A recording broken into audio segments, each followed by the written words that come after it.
A little bit of smudging on the lens there. Let's try that out. Who knows? All right, cool.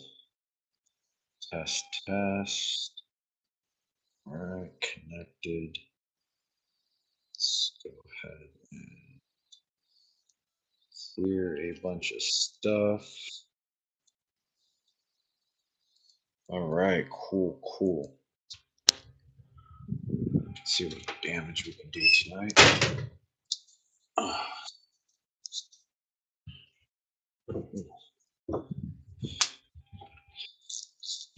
So this project here has been fun. This is kind of one of those hard ones. But basically, this is the kind of in a way part 4 if I'm going to keep it within the series. There's been a bunch of like little teasers, random videos. I actually I want to say I didn't do a live stream. I kind of intended on editing the videos, but basically the full FCR rebuild with performance jetting and tuning, and then also the valve adjustment with the YZ cam, exhaust cam modification, timing, and how to set that up. And I kind of tried a couple different ways, and the way it's set up right now is pretty dialed in. Haven't taken on a test ride yet, but just from doing it on the stand, the way that it responds is it's pretty great. We also have an airbox lid coming in. Cannot find the snorkel that goes into it, but it is what it is. To at least be able to restrict the dirt that's allowed into the airbox will greatly improve and prolong the life of the air filter and the engine, sucking up dirt and whatnot, mud. Airbox has been clean, new air filter. But pretty much the last things we're going to do on this video here, before I get too tied up, is basically I want to go ahead and install some little odds and ends. I'm going to go ahead and put on new grips, check the throttle system, lube up some cables here. I don't even know where to start. We've got a lot we can do on this bike. Got to do some electrical repairs. So let's see. Kind of pull that off. Let's take a look. See, kind of which way are we going here? Looks like we're threading that out. Oh no, not my new gloves. Okay. What's going on, guys? Welcome to the chat.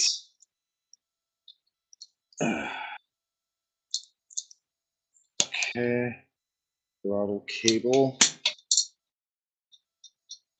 So go ahead and start clutch lever.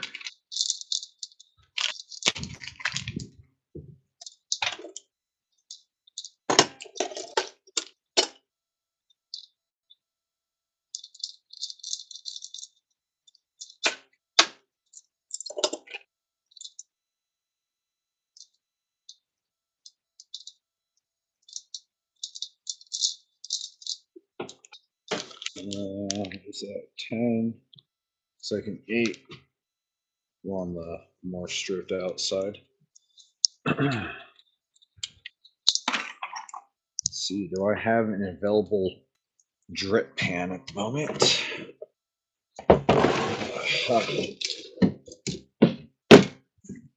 Oh.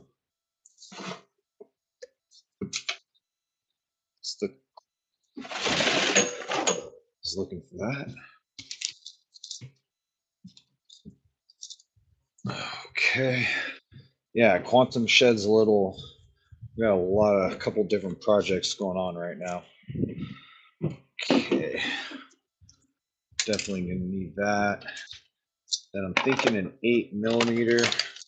I gotta kind of clean up, but I mean, maybe we can go ahead and spend a couple minutes and clean up from the previous work we did. I'm sure you guys don't mind hanging out with me. A clean area is a more efficient work area. I like to put all the tools away.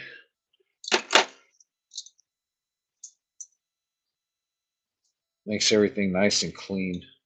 Work comes out a lot better. Makes it a little easier to find tools also. The level of how organized you are. Yeah. Let's go ahead and finish cleaning up really quick. We'll try to do this fast. I know we already started the video, but like I said, I think I got too much shit in the way.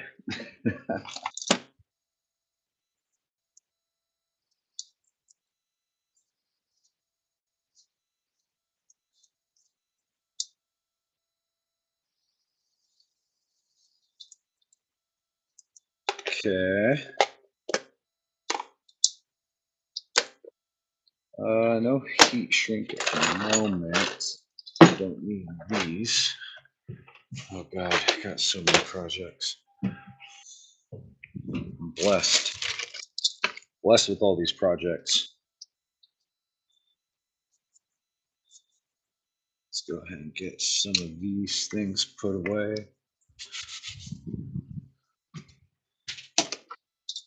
All right, hopefully the video isn't too choppy on your guys' end.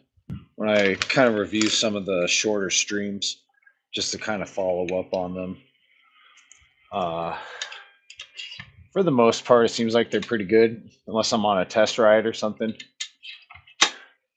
And to answer your question, B. Millie, at the moment, nothing's wrong with it. Before there were actually a lot of problems with it. Went ahead and did a full rebuild and did some performance tuning on the carburetor. Went ahead and did a valve adjustment with the YZ exhaust cam modification. Um, chain sprockets, tires, tubes, spokes, tightening, going through the chassis. Just kind of doing like a more of like an economical. And this one's a WR250 250F, 250 cc's. But yeah, it's been a fun project to ultimately figure this one out right here. Just took a lot of time. The bike was originally modified. Somebody kind of turned it into a supermoto. Still needs a little bit, a little decent amount of work, but for the most part, I want to say like 80% of it's been addressed. The remaining work is kind of in the front end, and if the customer wants to put lighting back on it, because we originally had this had like an LED, or not an LED, an incandescent headlight, and that was changed to a regular YZ number plate with the big LED light bar. And it's not working because the lightning coil on the stator is shorted out. I can't remember actually if it's shorted to ground or if it was just open. But yeah, no, this bike is pretty dope. Definitely have a lot of time into it, and troubleshooting and just everything. But what I do need to do, yeah, we're gonna go ahead and replace these grips here. These grips were melted. We'll see if we can do that tonight. Gotta make some electrical. I want to kind of clean up this harness just a little bit. Some of these connectors are broken, so there's like a chance, when a bike's been Mickey Mouse. So there's a tendency under vibration these could come loose on the CDI box. So we're just gonna throw some tape on them. The other thing too is this originally had a kill switch or ignition switch wired on the primary side of the coil of the CDI box. Instead of using the kill switch here. So what that would basically do is possibility of damaging the CDI box when you interrupt it, it's I believe it's AC current coming out of it. It's not rectified. So when it flows back, it's no diode to protect that. Whatever type of capacitor or transistors in there that controls the timing for the spark, and you can eventually damage it. But this bike's good right now, so got everything kind of nicely tuned up on it. So this is gonna be kind of part 4 video. Just go over the final touches and knock out a couple more details. right after I get all these tools cleaned up and out of the way. Probably put away my fork leveling tool, since we're not going to be doing any forks here, I don't believe. This is a blue point.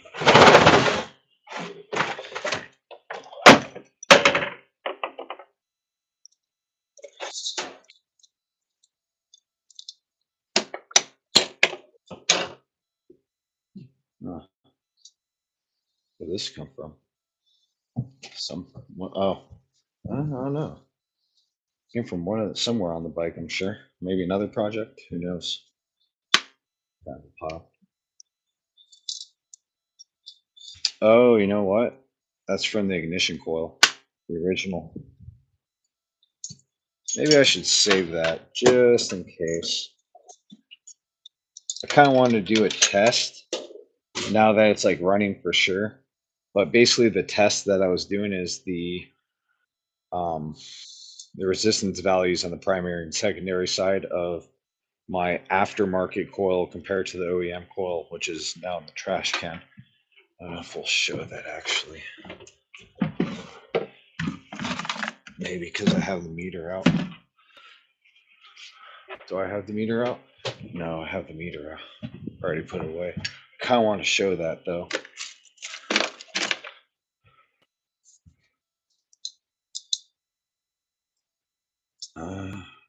Well, it has the cap on it, so may not be the most. Did I write down the values? I'll have to double check my notes. I know I was typing into Chat GPT. Just basically comparing different values, because if you reference the service manual for like a specific ohms value, so to speak, sometimes it can vary on service manual and manufacturer, I guess you would say, is because they're using like a different type of instrument that's different than what you're using. More than likely, there's like a high chance of that. You know, some people might be using a fluke. I use a snap-on. The leads and the meter itself will sometimes have different values compared to the brand of electronic testing tool that Honda or Yamaha is using. So it just happens to get different values, but it's always good to have something as a baseline, and then I can kind of compare it from, say, the original coil to the aftermarket coil that I have.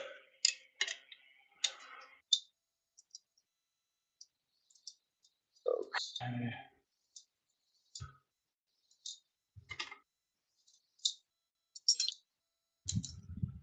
Don't think I'll need to do this. Let's see. And I might need to actually keep that one out. Getting down to the nitty gritty.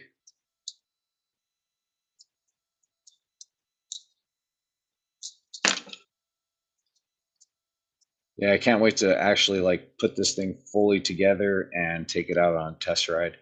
See how it actually performs under engine load and you know, my 200-pound carcass. Let's see here. Okay. A little bit of tool organization.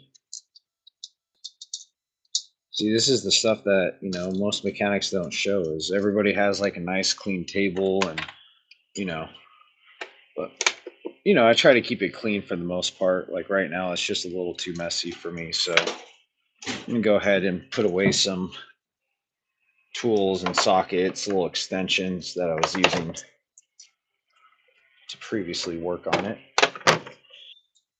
So can't find my 10 or 11 millimeter. Here's the 8 millimeter. Gonna need this. Don't need the spark plug wrench anymore. Spark plug socket. Let's see, we'll keep this. We're no longer checking timing.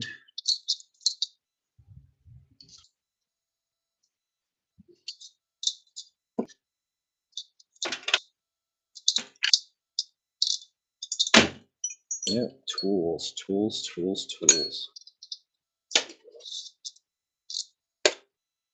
What is this? Yeah.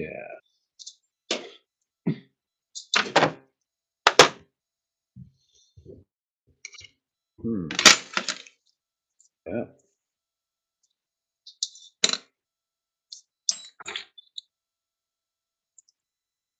Okay, we're also going to be changing the oil on this thing.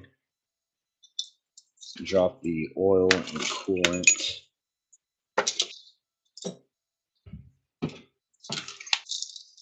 See, put some more of these sockets put away. Might need them in a little bit, who knows?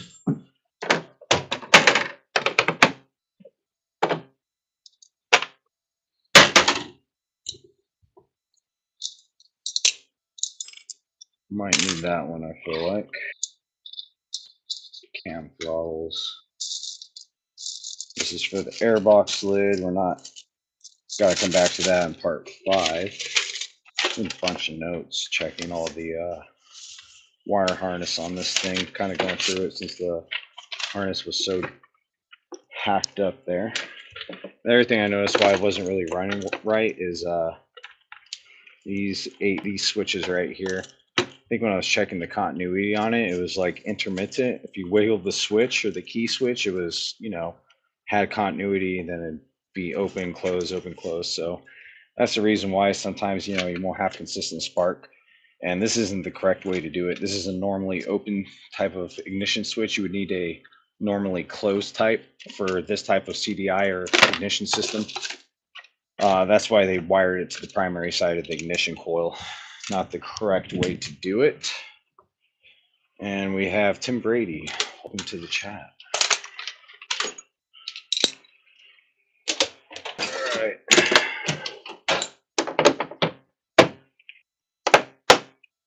Oh no. What's that, 14? Where's the 12?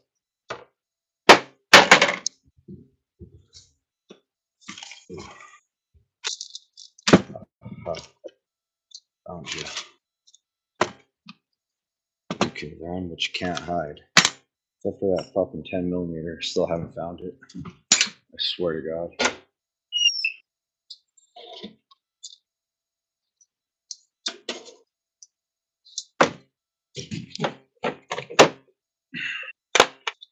Yeah.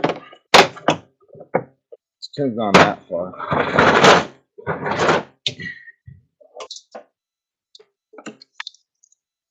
So what is that? 22. We have 21. All right, boom, bitching. I think the 27's up here. Yeah. All right, cool. Am I slightly more organized now? Maybe.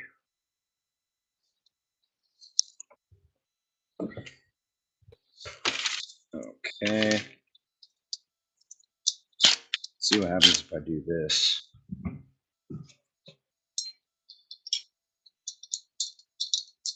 Lefty loosey.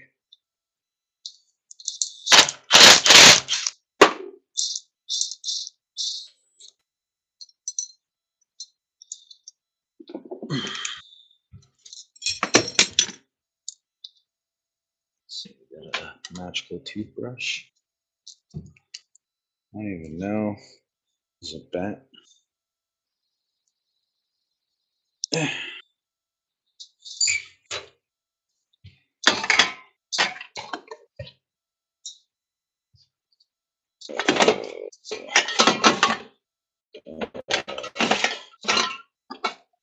This one.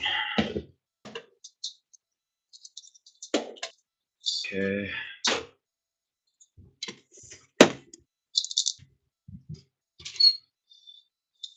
Get some of this. What's this do? Okay, copy.